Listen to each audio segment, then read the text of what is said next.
بسم اللہ الرحمن الرحیم۔ حضور علیہ الصلوۃ والسلام نے فرمایا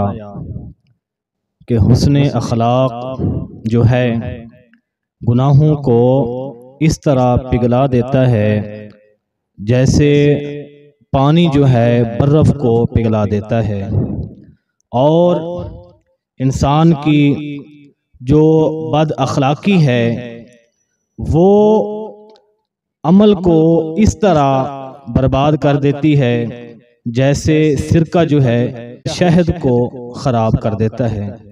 سامعین محترم، یہ دیکھیں سرکار علیہ الصلوۃ والسلام کا کتنا خوبصورت یہ فرمان ہے کہ حضور علیہ الصلوۃ والسلام نے فرمایا کہ انسان کو، بندہ مومن کو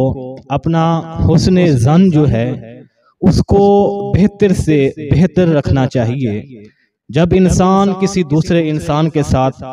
ملاقات ہو، ملے، ہم کلام ہو، کسی معاملے میں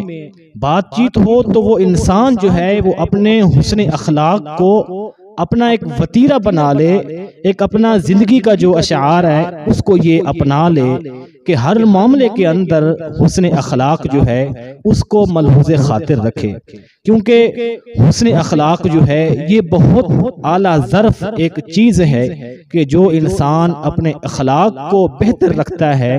اچھا رکھتا ہے، تو وہ انسان کے اوپر جو ہے اللہ تبارک و تعالی کی خاص رحمتیں ہوتی ہیں۔ انسان نے معاملات تو ہر انسان سے کرنے ہیں، بات چیت بھی کرنی ہے، ملاقات بھی ہونی ہے، یہ زندگی ہے، یہ زندگی کے معاملات ہیں، یہ ساتھ ساتھ ہیں، مگر انسان جو ہے جب بھی کسی کے ساتھ اس سے وہ وابستہ ہو، جو بھی معاملات ہوں اس کے، تو وہ انسان اپنے حسن اخلاق کو جو ہے اس کو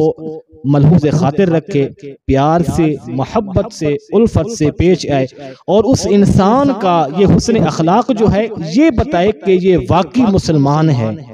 کیونکہ یہ ہمارا حسن اخلاق جو ہے یہ غیروں کو بتاتا ہے کہ ہم مسلمان جو ہیں الحمدللہ ایک حسن ظن والے ہیں، ایک پیارے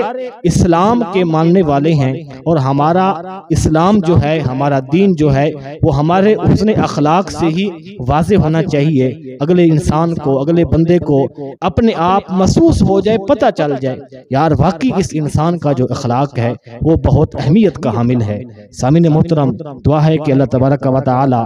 ہم سب کو یہ حسن اخلاق کی جو دولت ہے اس سے مالا مال فرمائے۔